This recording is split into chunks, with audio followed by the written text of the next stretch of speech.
Hi, my name is Vivaan and you're listening to Friday Frequencies, the official student podcast channel of Podar International School.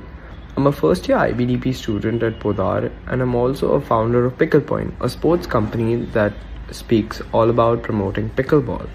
My journey began in grade 9 when I stumbled upon a pickleball court with my friends during an auto ride. We were instantly hooked and then we decided to host a small tournament.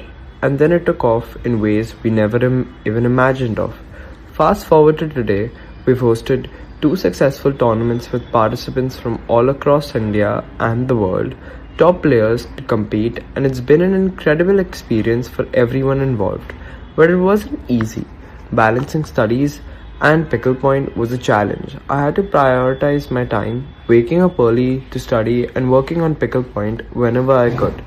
My parents and teachers were super supportive, and giving the IGCSE board exams earlier than most kids gave me the flexibility to focus on my passion, something I really cared for.